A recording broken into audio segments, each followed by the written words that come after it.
What's up, everybody? Welcome into another edition of the Hoops Betting Hour. I'm your host, the big man on campus. We are here live on a Tuesday, June 22nd, 2021. Hope you're all having a great morning here. Didn't have a show yesterday, didn't have any games to talk about, but we got a game tonight. We got a series getting started tomorrow. We continue to get closer to the NBA Finals. Western Conference Finals have begun. Eastern Conference Finals are set. We'll break it down. We'll get ready for those games, and we'll also look back to what we saw Sunday evening, particularly here in Philadelphia, and what the future looks like for the Philadelphia 76ers. Lot to do today. Let's get into it. As always, we are powered by Pickswise and presented by FanDuel. Make sure you're here every day. There's games. We're breaking them down for you. Our Tuesday guest is Martin Weiss. You can find him everywhere the internet has to offer. We'll let him tell us where we can find him a little bit later. Martin Weiss, how you doing? Good to see you. I'm not gonna lie, Jeff. I'm excited today because on Monday, I was like, "Damn," because I was all in on the Sixers. I was big on the Sixers, and there was like I was looking for this moment, the recap of the game, because I needed to hear your breakdown of what happened in Philadelphia. And when I was looking, I was like 9 o'clock. It was like because it's 9 o'clock here. I'm like 9 o'clock, 9:01, 9:02. No games, no show. Oh wait, that means I might get to be here live and in living color to hear this breakdown. Oh man, I cannot wait. Well, look, I don't know. Assertion of what happened in Philly. I don't know if we're gonna have enough time for it, to be honest, because there's so much that there is to say, and you're going to be here, and let's do it. So the Sixers go down to the Atlanta Hawks in a Game 7. Obviously, in a Game 7, they had to have do or die. We always heard about how they're the number one seed and they're here for a reason and this and that. And what did they do? They came out and laid an egg in a must-win. But you know what, Martin? I am at the point where it doesn't bother me anymore that they don't win. I have actively rooted against this team. And I know a lot of people don't want to hear that, but the truth of the matter is this group cannot win. And until this team realizes that, I've said for years, they will not win with Ben Simmons on this team. And look, I hate to be vindicated, but I am. It's pretty simple. Ben Simmons must go. And they're going to try to sell you a bill of goods yet again, because that's what they do as an organization. The Ben Simmons, this got him into it. He's embarrassed. He'll get back. He's going to work with shooting coaches. He's going to do this. He's going to do that. Listen, sometimes you can't make a player do anything. And you can't make a player do anything. A player just either has it or he doesn't. And they either are who they are, and they're never going to be what you want them to be. And you accept it and you move on, or you get used and you get taken advantage of by one guy for a lot of years, and you waste the prime of someone else who actually should have the competent player around him. I said this in the video I did. I'm sick and tired of this organization, and this city has a problem with doing it. They had years of Donovan McNabb, and they never gave him any weapons. They give him a weapon, they go to the Super Bowl. With Allen Iverson, they never surrounded him with any weapons. You remember the team that went to the finals? A lot of folks, with the exception of maybe a Dikembe Mutombo, can't name a player on that team because they had a bunch of role players around Allen Iverson, and that was ultimately the undoing. You ran into Shaquille O'Neal and Kobe Bryant. And look, Joel Embiid is in the same predicament. They have to identify that it's time to end the Ben Simmons experiment. It didn't work. You're obviously going to get a much lower return than I think you probably were going to get. But this was an ugly series. This was pathetic. But it was something that if you really know basketball and you really, I think, knew what this team was capable of, you knew they weren't going to win just because of their inability to ever win when it matters most. And now we look down the road at what do you get back for Ben Simmons. And I think the competent point at this point is realizing you're probably not going to get Damian Lillard. You're going to have to put together all sorts of a package together. Do you go after Zach LaVine? Do you think that's something that you could do? The problem with Zach LaVine, and I'll get your opinion on that, is, is Zach LaVine a guy that's just what he is? And he's just not ever going to win either because he hasn't won much of anything either. It's a big problem in Philadelphia now. What do you do and where do you go from here? Well, I'd say Zach LaVine, in terms of guys who aren't like quote unquote winners or haven't won anything, I have trouble with that. Cause like for me, for example, I've been huge on Devin Booker the last 3 or 4 years. Like people who are now saying, oh, like Devin Booker's that guy. I was like, Devin Booker has been that guy. You just don't watch League Pass, which is fine. Right. Now, I think Devin Booker is probably a class above Zach LaVine. Not too far, but I'd say Devin Booker is cream of the crop when it comes to definitely like guards who can score the basketball. Talking about Zach LaVine, I think he would be a good fit with Embiid. Just in the general idea that he's a shooter. Like he's somebody who's going to shoot 35 to 40% from three, depending on how his year goes. Excuse me. Depending on how his year goes. And that's the spacing that Philadelphia needs. Like the part of the reason why Embiid shoots threes now is because Simmons can't, right? Like Embiid, it's gone on the record several times saying he doesn't like to shoot threes. And I understand that they're talking about you're not going to get Damian Lillard back for Ben Simmons. You're not going to get, we went from looking at getting Dame back to getting CJ McCollum back, right? You're not getting these high profile trade options. But I look at a team that has knocked on the door of the Eastern Conference Finals with a non-entity offensively at point guard for the last few years, right? Like what all do you really need back in a trade for Ben Simmons to still be competitive? Because Ben Simmons, at least in the last 2 postseasons, has been a non-factor from where I sit. So wait, say that again. Say that one more time. So like, okay, we just watched the 76ers. You don't think Ben Simmons is the problem? No. Okay. I think Ben Simmons is absolutely the issue. Okay.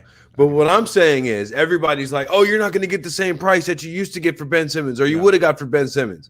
And I'm wondering if it truly matters. Like, sure, you would have loved to have sold Ben Simmons for the quote unquote, like Damian Lillard, the $50 price, right? Right. But you were knocking on the door of the Eastern Conference Finals with the guy who's passing up dunks. Well, right? I feel like if you just had a standard point guard, you would be much better as a team. And I think when you say and when you look at Simmons, I think a lot of teams look at him and say, okay, he's been in Philadelphia.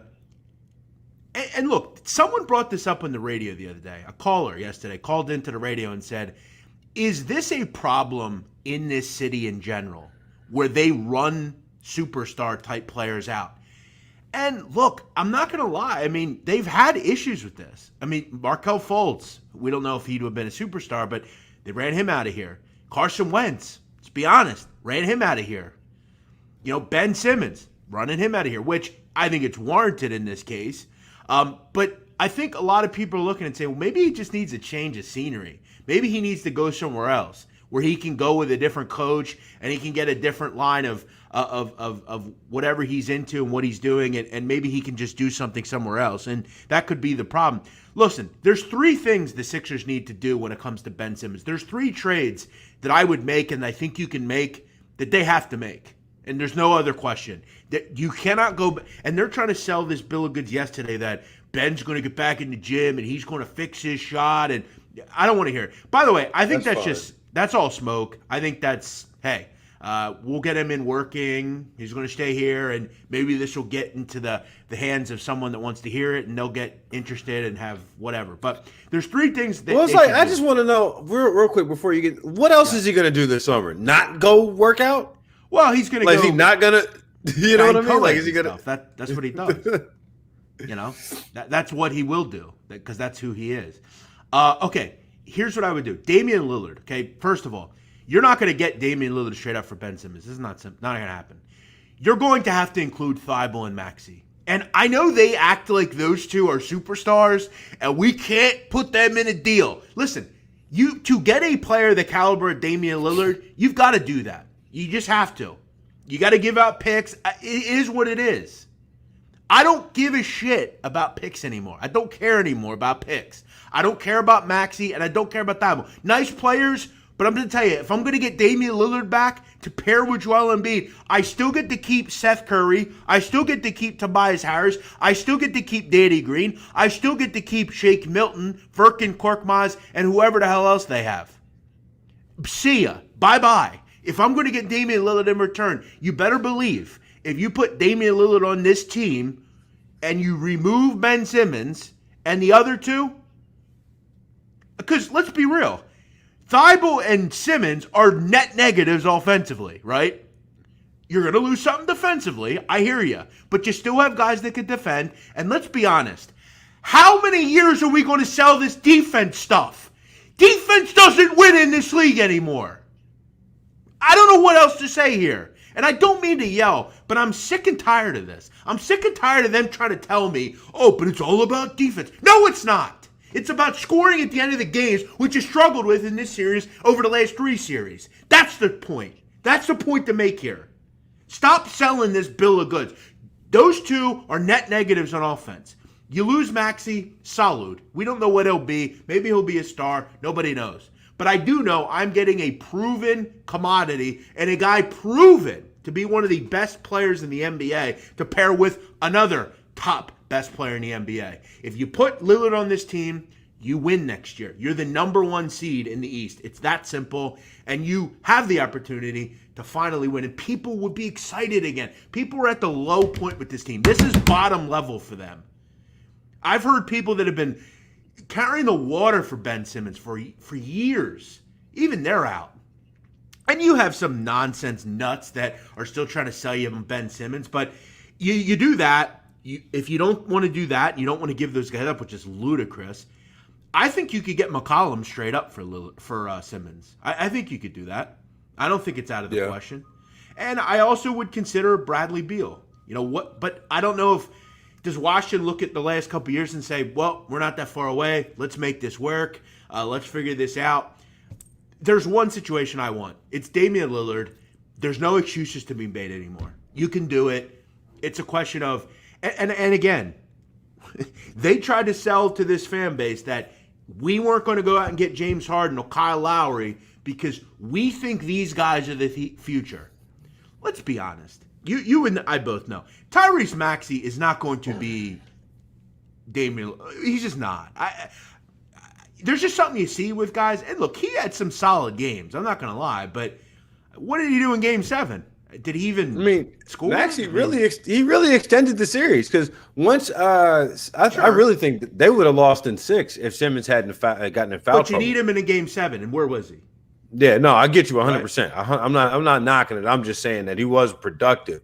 But I like that. I like Dame and Embiid together. Give me a guy who one of those shorter guards who's a great 3-point shooter, right? A guy who's going to be drawing all types of space and the pick and roll. Like imagine that pick and roll, and then the period in time when you don't need, when you're not having this crazy usage rate with Damian Lillard, you can just go, oh, my fault. You can dump it down on the block or on the elbow to the biggest matchup problem in the NBA.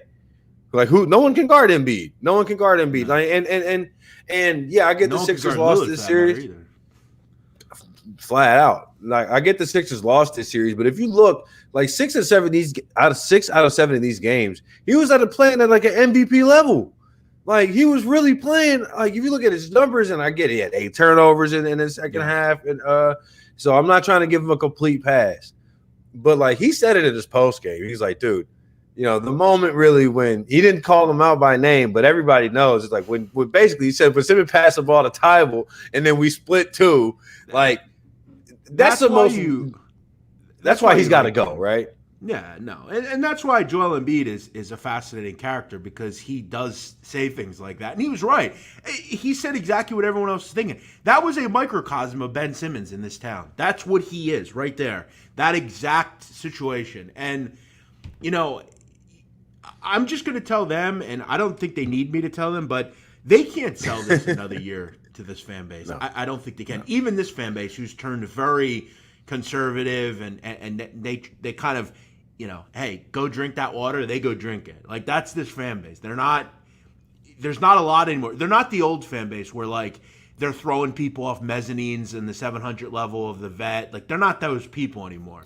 This is a different fan base. And there's still very vocal fans that are tough, particularly Eagle fans. But this Sixer fan base is now a wine and cheese crowd, right? They, they're not going to cause any problems. Everybody's nice, and nobody does anything stupid. And you have the occasional fan that'll pour popcorn on somebody, but they love this team. And this team, like Daryl Morey. Daryl Morey's done very little here, but they act like he's, a god. They're going to love Daryl Morey if Daryl Morey can figure out how to get Dame Lillard here. And I think both players, Lillard and Simmons, need a change of venue. It's time to go somewhere else. Damian Lillard would thrive in a place like Philadelphia. He would be the next Allen Iverson here. It's that simple. He would be, and he's a better, all due respect to AI, he's my hero, but he's a better player. And they would love him here. He is a bring your lunch pail to work kind of guy, and they would absolutely love him here. And you know what they would do as well? They would take the fan base, which is in complete bottom levels right now, and I'm not even on the levels. I'm out. I've run. You know what they would do to lifers like me who fell in love with this team when I was a young boy with Allen Iverson here? They would bring me back in. And you know what I would do? I would go to games again, and I would start to be interested in, because I'll be honest with you, I've not had an interest in this team, at least from a far level, since some of the stuff we've seen the last couple. Because I see it. I've watched basketball. I watch NBA games every night. I see this stuff that goes on. They're not good enough, and this would show me that they want to be good again, and they actually care about. Stop selling this. People like Danny Green and guys that we know can't get the job done here, at least. And they would give Joel Embiid what he needs to succeed. I just don't want to see Joel go 7-8 years into his career and he has no one around him like Donovan McNabb did. And Donovan McNabb's legacy was tarnished because he was a good quarterback, but he never won anything. And a lot of it had to do with the fact that he never had anyone around him. So we'll move on from this, but, let me ask you. I think there's I don't know what book it is, but there's a bet out there right now that has Portland as the favorite to land Ben Simmons. I'll just ask you this. On a scale of 10 being he's back in Philadelphia, or a scale 1 that he's not in Philadelphia, what are the chances that Ben Simmons is here next year? Start of the season, I give it 4. By the All-Star break, I give it 2. So basically, he's not going to be here. I don't think he'll be there, but I don't think he'll be here. But I think that his value is so low right now that I think Philly might talk themselves into. Let's see, maybe he can get 10 good games in, and we could, and maybe maybe we could get something going and sell a team at the All-Star break, get a Vucevic type deal, like Orlando did with Chicago type, or it's one of those deals where like a team that thinks they can make a push towards the end of the season and can talk themselves into Ben Simmons. I will say as well, one final point on this loss. Doc Rivers has a lot of balls. I'll tell you right now, he has got a lot of balls. What an arrogant man he is to actually come out. And I have a real problem with this. He told the media for months that Ben is Ben. He's useful. He doesn't shoot, but we can use him in other ways. We don't care if he makes both free throws. All that nonsense. I know exactly what you're about to say. Then it comes to roost and actually hurts them, and he throws Simmons under the bus. And look, I agree with him on the Simmons stuff, but how are you going to do that? How are you going to talk for months about how this and that, and then you throw him under the bus? Doc Rivers, they're not going to do it. I'd fire him as well. He should be Jim O'Brien here 1 year and see you later. Eddie Jordan, see you later. You need to start completely fresh. And the only piece that I want around are Joel Embiid, Seth Curry. I don't mind keeping Harris. I think he's good enough. I don't want him as my number 1 or 2 option, but I think he's a good third option. He'll give you 20 points, I think, in a game. Danny Green, I'll keep around just because he's a good defender. And he's kind of near the end of his career. He can still shoot the ball pretty well. But I'm okay with Maxey and Thibault going. I am. And Simmons. The reality of the situation is, in a salary cap league, you can't pay Ben Simmons $30-something million a year, and he not score the basketball. It matters how much you pay people. This ain't baseball. Not for nothing. Trae Young didn't actually get shut down in this series. So how great is he? That great of a defender? Seriously, is it enough to say I don't want Damian Lillard? Come on, give me a break. I know we said we're moving on from this. Martin, real quick. You tried to put him at the 4, right? Which I said they should have did a while ago, which they're not going to do. But, and he was just in that role where he'd get rebounds, and he was like a Ben Wallace type or somebody like that. I'd be like, okay, fine. But you continue to sell him as a point guard, and it's like, he's not a point guard anymore in this league. No, he's Giannis. But exactly. To your point about the Hawks, and we probably can move into wherever we're about to go after this. Yeah. How is it that Trae Young and Lou Will can get minutes in playoff crunch time and not be abused defensively? Yeah. Like, how is that works? Like, mathematically, it doesn't make any sense. And like, I don't know if we'll preview the Eastern Conference game for tomorrow on this. It's the question it's the only question that I have, because if I sit there and see Lou Will and Trae Young coming down the court against Milwaukee and Chris Middleton and Drew Holiday, and that just not being an abuse on the defensive end for Atlanta, then I don't know. Mine blown. Well, hey, look, a good coach would see that, but I don't know if Budenholzer is going to figure it out either. But yeah, look, we'll get to that at the end. I definitely have a thought on that series. Let's get into today's game, 9:10 Eastern. LA Clippers at Phoenix Suns. Phoenix up 1-0. They are 5-point favorites in this game. Total is 223. I had an absolutely terrific winner the other day on my boy, the big fella, DeAndre Ayton. Points and rebounds over, came in, winner. And look, I'm going to tell you right now, that's a big win the other night for the Suns. You don't have Chris Paul. You get some terrible info on him, and you still go out, and it didn't matter. You took care of business. That's impressive stuff. They had a little bit of a stretch in the third into the fourth where they couldn't score. Clippers took the lead. But the Clippers continue to struggle in games 1 and 2 in series. Look, do you figure that there's some sort of comeback tonight? Probably. They played better. I think Paul George, is in his zone right now. I think you probably look towards maybe backing him. It's always hard to do in the playoffs. And, that's ultimately why, for me, against a team like the Suns, who I absolutely love, it's hard for me to pick the Clippers just because I just think they're so superior to a lot of teams. And I do actually think that. I think they are the best team in the NBA. I don't think they have any flaws at this point. And if you can identify one, I'd like to hear it. Obviously, they need everybody healthy, and I'm going to hope that Paul is back very soon. But, yeah, they're taking care of business without him. They scored 120 points the other night without Chris Paul, which I think is very indicative of how this series is going to go. It's hard to expect every night you're going to get big games out of Marcus Morris and Terrence Mann and Nicholas Batum and Ivica Zubac. It's just not going to happen. And the Suns defensively, are very good. And they weren't great the other night, but they were good enough. They've gotten production out of everyone. They have guys like Cameron Payne and Cameron Johnson and Torrey Craig that come off the bench and give you 8 to 15 points. And I'll say this.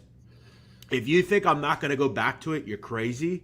You look at the prop tonight, DeAndre Ayton over points, rebounds. I'm going right back to it. 25.5 tonight. I'm on it. I'll gladly back this. I think he's going to have a big series here. We saw against Jokic. Sorry, not against Jokic. Against who did the Clippers play in the previous series?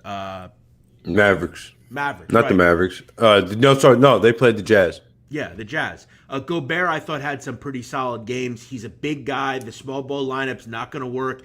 Ayton is a big dude. He can rebound the hell out of the ball. He's the one guy on this team that can rebound. And the Clippers can't rebound. So I expect him to at least get to his average 10, 11 rebounds. He's been a 20-point guy. He's got 5 20-point games in the playoffs. He's been very efficient when he's in the game.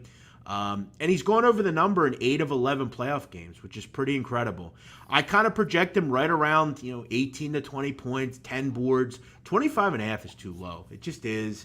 I think you got to put it higher. They're not willing to do it, so I'll gladly keep betting it. They did it with Seth Curry. They're only putting props at 14.5, 15.5. It's too low. I'll gladly bet DeAndre Ayton in the spot, points, rebounds over 25.5. As far as what I think happens tonight, I think the Clippers probably have a pretty solid game here, maybe get inside the number and challenge to win. I wonder what the second game will look like. Tyronn Lue's always been pretty good with adjustments. And without Chris Paul, I mean, they still only won by 6 the other night, so I'd have to figure the Clippers are probably a team that gets within the number and challenges to win. I think it's a great game tonight. I go the other way. I like the Suns tonight. I like the Ayton prop though, and that's a big reason why I like the Suns tonight. Is because if you look at the way the Clippers have kind of adjusted throughout their last couple series, right? They went small, and then they went small against Dallas's bigs, right? And then of course that worked, right? They went small against Utah, then Kawhi got hurt, then they doubled down and went even smaller, and Terrence Mann goes for like 85 points, right? Corner three after corner three after corner three after corner three. Now, the thing about Utah is they're similar to Philadelphia in that they have a good defense, but it's a lot of it is predicated on the big fella in the middle, not necessarily the guards on the outside. Whereas Phoenix, I feel like, can defend at almost all the positions, maybe minus Devin Booker. You would say Devin Booker's probably a minus defender, but if he's giving you 40, okay, that's fine. I'll deal with that. I love the Ayton prop though, because I think that when you look at these big men that you big men that the Clippers have adjusted around, none of them are as dynamic as Ayton offensively, right? None of them are as quick or as fast as Ayton is getting up and down the court. Like some of that, if you remember that first series that the Suns were playing against the Lakers, you had times when Ayton was beating Drummond and AD, and of course AD had the groin, but he's beating them down the court off made baskets. Right, and of course Chris Paul was the guy finding them, but I still like the Suns tonight. I like the Suns tonight. I love the Ayton prop, and I think Booker goes off again. He had a career high in assists without Chris Paul playing, first career triple double in the Western Conference Finals, and you would think that he's due to like zag a little bit, but if you just look at the way he's been playing this whole postseason, this seems like the standard. Yeah, I'm really looking forward to this game. I've just been so happy with the Suns. Look, it really was just taking the Clipper. It's just a lean. I'm not betting it. I don't. Yeah. I want to just offer a thought, but for me, it's all about the prop. It kind of zigs with what you're thinking here. And look, I hope you're right. I mean, I have a big future on the Suns. My brother has we both have big futures on the Suns, so we're both very happy with where we are with this team. And I think.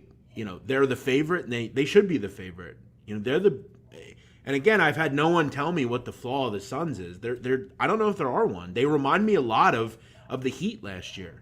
Just really good on defense. They've got a few stars. Kids that are shooting the ball at a high level, well coached, just a great team. They always come ready to play in games, and they've got a great advantage at home. I mean that building is impressive. By the way. A fascinating country we live in right now, and I want to tell you why. I've been following this kid that beat that other kid up at the game, right? The Suns and 4 guy. Suns and 4 guy. What an amazing country that guy is now a celebrity in Phoenix. They're doing like I saw the other night, Martin. He hosted a party at a club. Think about that. He was paid to go to a club and go like that. Think about that. What a country this is. This guy is for him to get his 15 minutes. But it's crazy. This country. Yeah, it is. And that's why, if you are out there doing content, I urge you, and I beg you, and if you ever listen to anything I tell you, you know how you get discovered? You do stuff others aren't. And you don't try to, sell a bill of goods that you're the guy and they should fire this guy to pick you. You just go out and do your thing. Let me tell you something. When I went to Barstool, I didn't contact Dave Portnoy. He contacted me. And that's how it works. When you hit on something, you got to do stuff others aren't.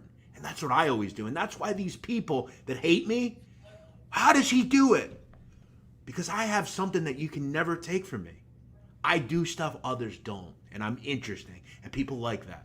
And this guy, and even Martin, he does stuff that's there's things people do that make them likable. And not everybody likes them. But this guy, for instance, he beat somebody up on camera 10 years ago. Nobody would have ever saw this. It had been a fight in the stands at a game, and that would have been that.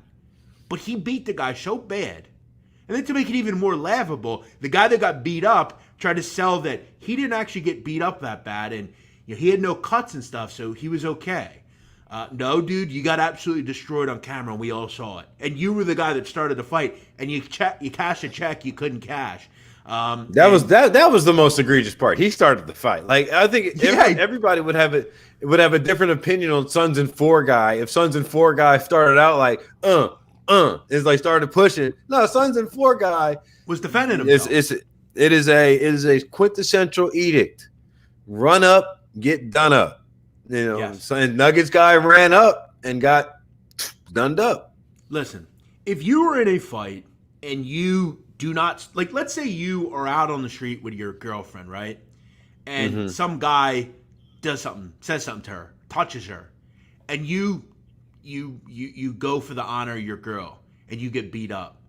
Nobody on earth is going to say, damn, that guy got beat up. No, it's damn, he wasn't as big as that other guy, but credit to him for being a respectable dude and fighting for his woman.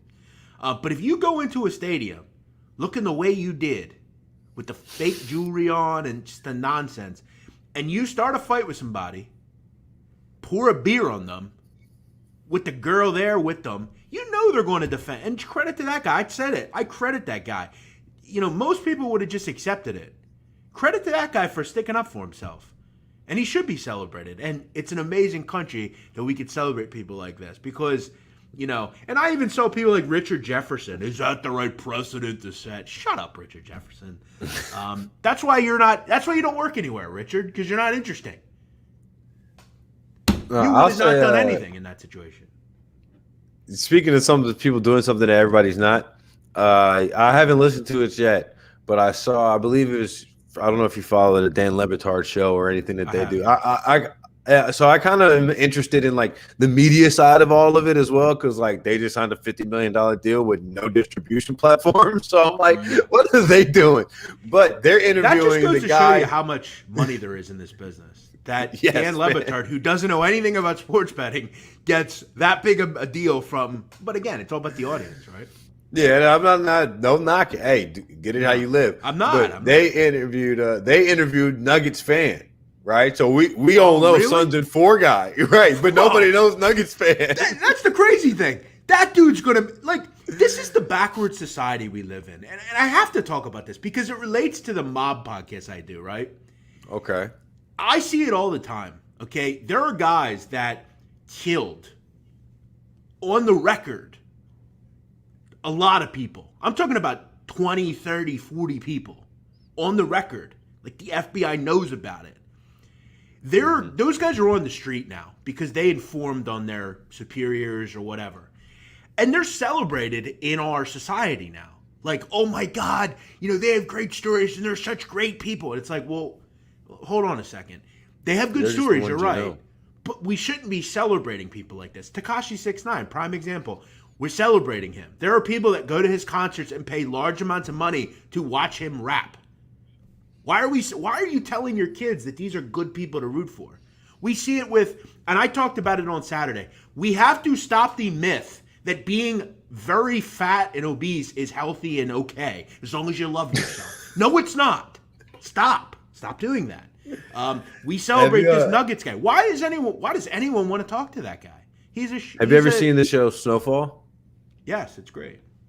So there's a scene that always reminds me of Snowfall. The standoff towards the last, and I won't ruin it for everybody, but you got the CIA agent and the dad and Franklin. Everybody standing at each other, and it's kind of just intense scene, right? Very good scene. Yeah. And so I was watching the episode. You know, people live tweet it, and a friend of a friend of mine, kind of social commentary type person. She got a lot of followers on Twitter. She tweeted, she's like, "Yo, Snowfall got y'all rooting for the U.S. government." Like, it was it's fascinating. Kind of like the same attitude. True. It's so true. It's like Snowfall really got you out here rooting for the U.S. government. Yeah. That's crazy. And that's where for me, like I'm a bit, I think this whole Suns Nuggets fight thing is good versus evil. We need to celebrate people like the fighter, the one that won the fight. We have to stop celebrating the other guy. He should not be celebrated. We should not put that nonsense out there that that's okay to do. It's not. We don't care about his side of the story. We saw what happened. He poured the beer on somebody, and someone knocked him out for it. It's that simple. Stop. And you know what? He was probably paid for it, and that's sad. Why are we paying those type of people? You pay for appearance. I'm about to say, I don't think he got paid to pour the beer. No, he got paid to go on Dan Le Batard. You better believe that. And he will market it. He'll go on Vlad TV. He'll go on all these different platforms. I'm not going to do that. I don't want to interview that. We saw what happened. No. We don't need. I'm not going to pour beer on a person. So no, it's a scumbag move. Everybody knows that. And then you know. Although I will say, I was concerned yesterday in Philly when they threw that thing on the court. I was like, and there was like this random foul. I didn't see that. Oh yeah, somebody threw like a bottle, but it wasn't like at somebody. It was your standard like, I'm sick of this team thing. You know what I'm saying? It wasn't like it wasn't like a targeted. It was one of those things that we've known from years past, right? In fan player interactions. But there was like a random phantom foul with like 3 seconds left. I'm like, y'all should just call this game before. I mean, because we all saw what Ben Simmons just did. Like, we all saw what just happened. And, like, I know that if that was my first sporting event in 18 months, and I paid all that money to go see Game 7 and Ben Simmons pass up that dunk, I tell you, I'm going to throw something, but I would have stood up and vociferously voiced my opinions, which would not have been positive. And a lot of people did, and I'm glad they did. It's you going to games anymore is a wild experience. We're starting to see fans really, and you know what was really pathetic is now fans are getting in fights just because they think it's good, and that's where you set a dangerous precedent because it emboldens. Like we see it with the stance on police, let's say, where people become emboldened to do things because they're not worried about the consequences. And I saw the other night, Suns Clippers. Guys were getting in fights in the concourse because they think if they get in a fight and it's good enough, they're going to go viral and become what that guy became. So it is a bit of a dangerous precedent, I will say, from that standpoint. But I want to bring one thing up before we kind of wrap things up here. CelticsBlog.com wrote a very good article about Al Horford. And it made me think for a second about, and I don't know if you saw this, but the Celtics struggled this year. It was pretty clear. They were very disappointing. But they do have a star in Jason Tatum, which we know. They have Marcus Smart, which we know, great defender, great player. They didn't have Jaylen Brown, great player, coming off an injury. We know they had voids everywhere. But it was important that they not only moved on from Kyrie Irving, which they did, they didn't necessarily get a replacement for Gordon Hayward, and Kemba Walker just didn't really work out either. They're finally through all of that now. Brad Stevens is in a higher-end position. They're going to get a new coach. And they brought back Al Horford. And I know a lot of people think about Al Horford as he failed miserably in Philadelphia because he did. He didn't do anything in OKC, which he did. But now you know where he is? He's back in Boston. And some players are just meant to only play in one place. And Al Horford is that guy. Al Horford is meant to play in Boston. He was a really good player there. He's a player they desperately need. And at this age, I know people are just going to knock off and say, I'm not worried about Al Horford. But I'm going to tell you right now, that is the exact type of player Boston needs and needed. Okay? The Enes Kanter didn't work out. You have Robert Williams, but putting a veteran alongside this team that they need, that can still defend, that played Joel Embiid at a real high level, let's remember, a couple of years ago. They also have a top 16, 17 pick. If they can get a Ayu Dosunmu type of player out of Illinois, watch out. Yeah. This is a good basketball team, and we know they're still going to make some moves. I like that move, and for a lot more reasons, and that's what they talked about in the article. Could he be a Chris Paul type of reclamation guy that could take a team from kind of good to really good? I don't know if he'll go to that level, but that was a great blog by, who wrote this? WJSY, wild name. Great blog, great stuff. I couldn't agree more. I think this is a home run move for them. I do like Al Horford. I thought it was puzzling because they let him go as a free agent to Philly, right? It didn't make any sense. It seemed, Yeah, this didn't make any sense why Philly would be even in the Al Horford business. But you know what, though? I guess Philly's like, hey, another big guy above 6'10" with limited shooting ability. All right.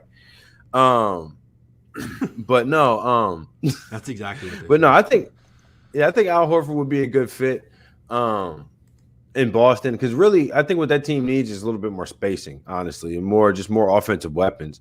And the Kemba Walker thing is really what killed him, I think, last season and seasons prior because you moved on from Kyrie or Kyrie moved on from you, however you look at it. But I think really where Boston really fumbled the bag, and a lot of people don't talk about it, is they had Terry Rozier as Kemba's backup. Yeah. I mean, I'm sorry, not Kemba's backup. I'm sorry, as Kyrie's backup, right? And they basically essentially did a switch to sign and trade, essentially, whatever. I don't know exactly what the boiled down to, but essentially they replaced Kemba Walker with Terry Rozier in either spot.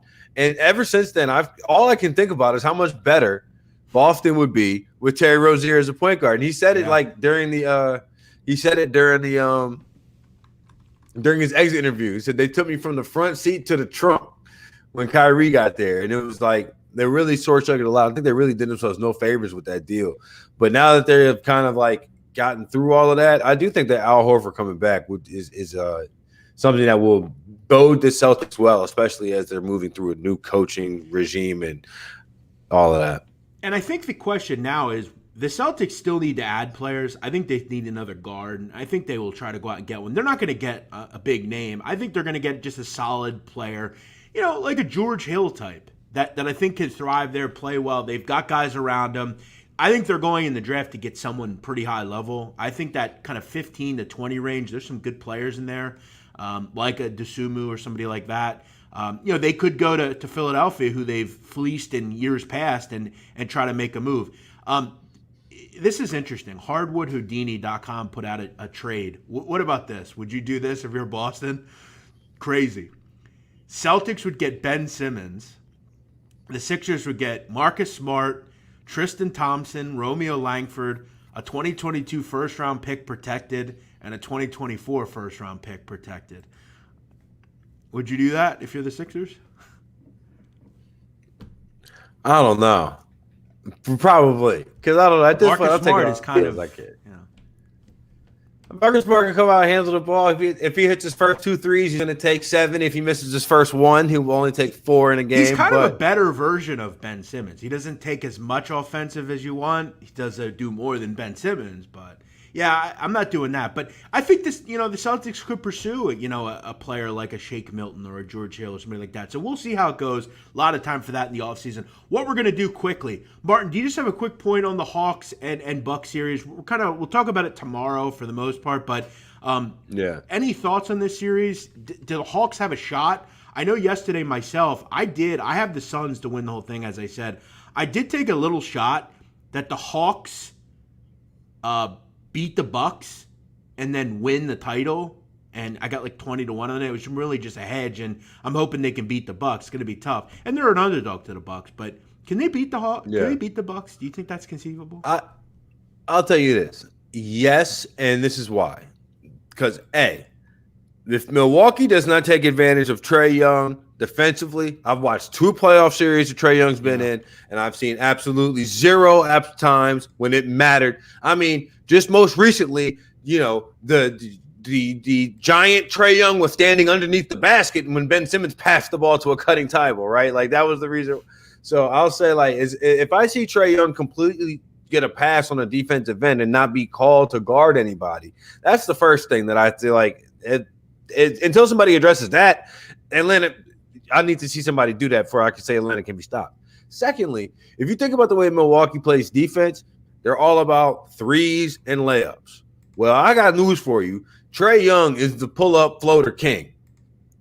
Like, that's all he does. He gets into the lane, 2 feet in the lane, float, because he's not trying to shoot layups. We just saw him float all over Embiid all game, all lobs to Capella all game. And so that gives me concern because Milwaukee don't have no big fella like that. Like, Brook Lopez is tall guy, not big guy necessarily, and yeah, I'll say this. Brooklyn, who I feel like should be in this spot right now, would roll Atlanta because Milwaukee is, and I have no faith in Budenholzer to make any type of adjustment to take advantage of the things that Atlanta's not good at. I think it's a hard call. I'm blown away. Atlanta is this big a dog. I really am. I mean, you're getting almost 4-1 with Atlanta. Now, let's remember, as you astutely pointed out, this is a team in the Bucks with a problem down low. I think Capella is really dynamic. I really like what I saw to John Collins. I think he continues to be kind of a matchup problem. This is a Bucks team that's not shooting the ball real well for a while now. Can they match up with Giannis? No. No one can really. I think this is a team in the Bucks that seem to just be missing a player maybe. And look, they did some great things. They beat the Nets, but the Nets are missing players as well.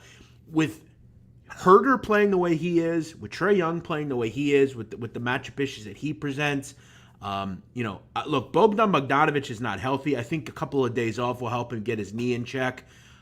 I like this team. Maybe you see a little more Cam Reddish. I like Onyeka Okongwu. I think he's kind of interesting. Look, 360 is a lot. I'll take a little shot with that, but I'll tell you, I think the real bet here is Atlanta plus 2.5 games. I think it's conceivable to think they win at least 2. I don't think they lose 4-1 or 4-0. They're not going to get swept, and I think they win more than a game probably. I don't think Milwaukee is kind of crazy to think they're this good. I think they're solid, but I don't think Milwaukee's not built like that. They're not built like that. You're basically telling me, if you're saying that, you're basically thinking that Milwaukee's going to run through Atlanta the same way they ran through Miami. And I just don't see that being the case. No, I agree. By the way, I love Herder, man. I'm a big fan of him. Big fan of him. I think he's terrific. I think he never got the love that Hero got, but I think ultimately he'll be a better player long term than Hero. Herder's a tough kid, man. He's a tough kid. Good size. One of the big names that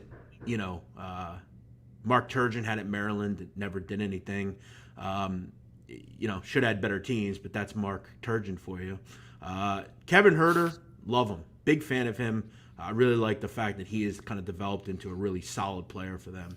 All right, let's wrap this up. Best bet for me, I like over 25.5 points and rebounds for DeAndre Ayton tonight. I think he has another big game for the Suns. You are going to play the Suns. Is that correct?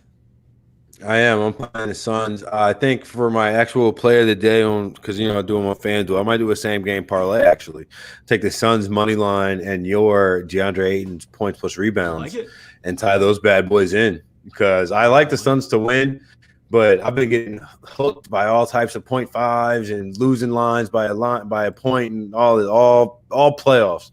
So I've been trying to get a little creative because I feel like I'm better out at picking the team that is going to win, absent of the spread, which doesn't help too much if you're picking against the spread. Yeah, I actually like that play. I do. I think it's I think it's good stuff, and that's what you can get at FanDuel by doing that same game parlay. All right, let's wrap this thing up.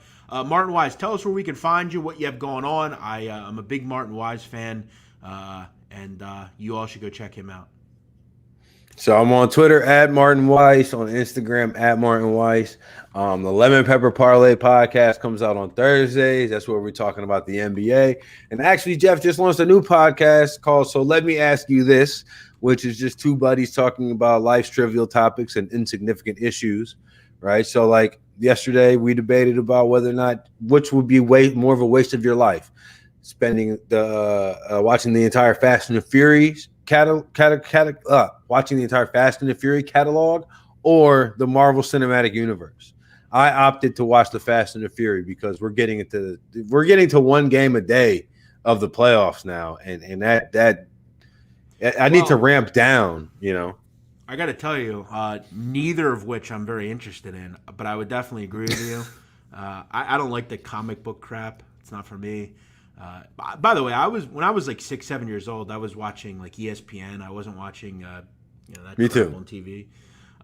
But by the way, I mean, how do you not have me on that show? You got to have me on that show for sure. We just had we're just getting started, but you'll be on there sooner than later for sure. No, I look forward to it. Also, go check out my podcast, The Sit Down. I am very happy to announce I'm just south of 100,000 listeners. 11 episodes. The episode tomorrow that we're putting out will put us over 100,000. We started this show about 2 months ago, and I didn't think that it could get to this point. The next goal is to sell it to a company and try to get it to the big time, which I think it can be. The goal of this show down the road is to interview the biggest names in the history of Cosa Nostra, to interview people that were part of mob movies, to really grow this thing to a big level. I think it's a niche category, and I think there's just something that people love about the mob. And if you can find like a historical aspect podcast that can kind of delve into other things and get the big stories, that's what you want. And I think that's what the show can be. So if you enjoy the mob, you enjoy mob history, go check out The Sit Down. We have a big show coming out tomorrow on a guy called Greg Scarpa. I think I would probably say if you're listing the most demented people in the history of the mob, he would probably be right up there. Let me kind of break down, Martin, what this guy was. Greg Scarpa was an individual that when he was growing up, his father was a coal delivery driver in the Depression era in New York and wasn't making a ton of money. Greg at 7 years old had to go work for his father, and he realized early on in his life he didn't want to do that kind of work. He wanted to be a mobster. Yeah. Saw him down the street, doing their thing. He gets into the Profaci crime family, becomes respected by guys as an enforcer. And this is kind of interesting. He gets into the life and becomes a made man by 25. Very, very young. He gets arrested for truck hijacking in the 60s. And the FBI goes to him and says, hey, look, we want you to be a CI for us. We want you to start informing. We'll pay you. And he develops this long relationship with the FBI as he's a mobster. He does things. He goes down to Mississippi and helps the FBI find civil rights workers. Fascinating guy, but a really demented individual, like a really psychopathic guy, and has a crazy story. He contracts AIDS years later in his life. Just a really crazy story, probably the craziest story in the history of the mob. So I'd urge you to go check that show out. It'll be out tomorrow. And yeah, go check out Martin Weiss. Just putting out content. That's what's important. I love it, and I'm happy to see it, and that's why he's on the show. And we'll be excited to talk to him next week. Martin, great stuff. Good to see you, man. All right, man. Good to see all of you. We'll see you tomorrow. Same time, same place here on Pickswise, presented by FanDuel. This has been the Hoop Betting Hour. He's Martin Weiss. I'm the big man on campus. We'll see you later.